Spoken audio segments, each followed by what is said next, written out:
Merry Christmas, everyone. It is so good to see you during this season. But anyway, we're going to talk about how to make fake drums sound less fake.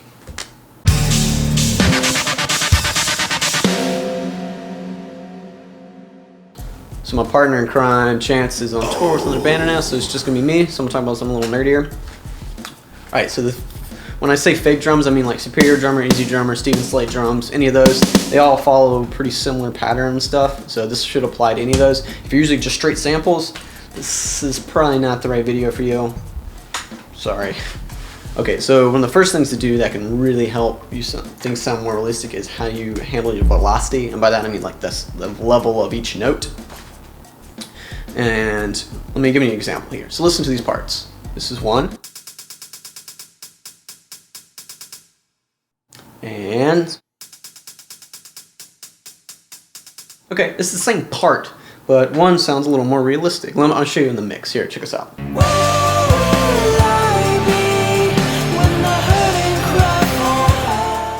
Okay, they both sound pretty similar, but one sounds a little more realistic because that's how a drummer's gonna play. They're not gonna play.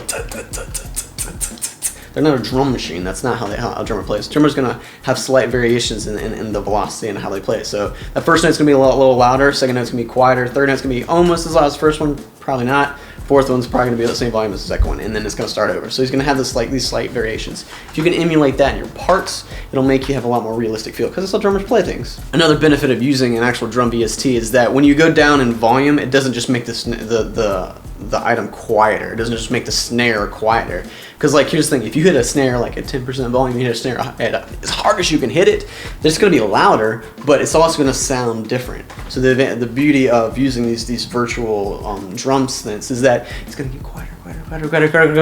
Like, see, listen to this.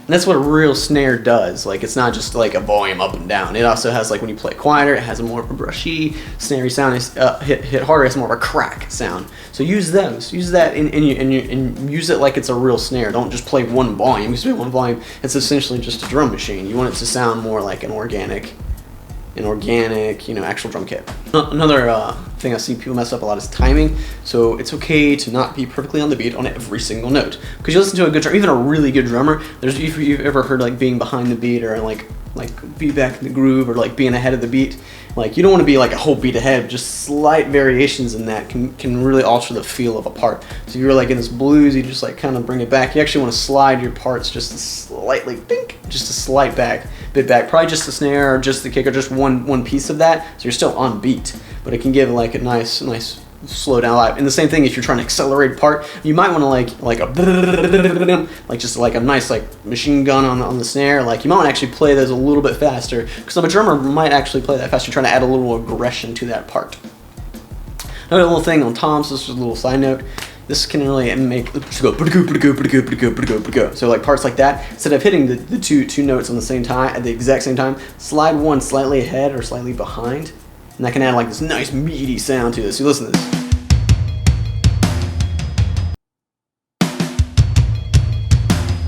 See, it just sounds good. It just sounds a little better. It's a little timing trick there. The third thing is make realistic parts, and by that I leave that kind of vague. And there's nothing wrong with having technical parts or fast parts or whatever. But there's like the first time you ever mess with it, you're probably like, dude, how many of these can I do? Like, these are like ridiculous parts. And so this is a tool, and don't abuse it, especially if you expect a real drummer to play. Be sort of nice to him. I'm not very nice, but a little bit. So try to make parts and make these parts realistic. And part of that is going back into the velocity and timing, but make parts and play them like a real drummer would play them. Another thing about making realistic parts is, if you want to, you can have them hitting 3 cymbals at the same time. Yes, you can do that, but that's not real. That's not can be done. And sure, we all cheat in the studio, but like, keep that to a minimum because it can make your part sound really unrealistic. If you just have these like just perfect like crazy tom rolls and just things that like most drummers will never be able to achieve, try to back off on that as much as possible without losing the musical stuff that you want to do. Another big thing that can really help with mixing fake drums is bleed. And by bleed, I mean, for instance, let's say you have your overhead mic, your snare mic, your tom mics, and your kicks mics. So bleed would be, let's say you hit your snare and it actually goes into the tom mics just a little bit, or into the overheads or into the kicks. So it's bleeding into the other mics. And so generally, like when you're mixing a real drum kit, you want to reduce bleed as much as possible because you're gonna have a lot of it no matter what you do. Like there's tricks to like minimize it but still be there. When you're doing virtual drums, you can just turn off the bleed. It's completely off. So if you have a snare that's 100% through the snare mics and 0% through the overheads or 0% through the tom mics, but as awesome as that sounds, that generally kind of gives a fake feel. It kind of makes it sound like they're all separate pieces of a drum kit as opposed to one whole drum kit.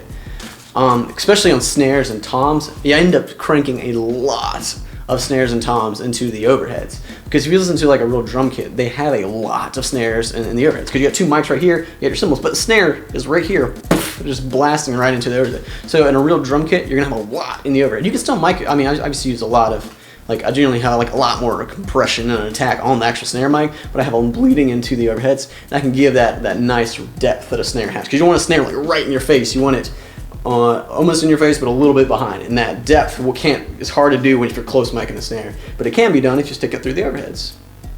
Don't do that on a kick. You can do a little bit, but kicks generally you want to be like right in your face, so generally don't put very much kick in your overheads. But toms and snares, that can really add a lot of depth and make them sound more realistic. Alright, there's some quick tips about making your synthetic drums sound less synthetic. If you have any questions, please throw a comment down on the bottom and I'll do my best to answer that. And if you have any questions, please email us at ambitsmusic.com or tweet at us at whatever the Twitter thing down there says. I don't tweet much. But have a Merry Christmas, everyone. Goodbye. Much more perception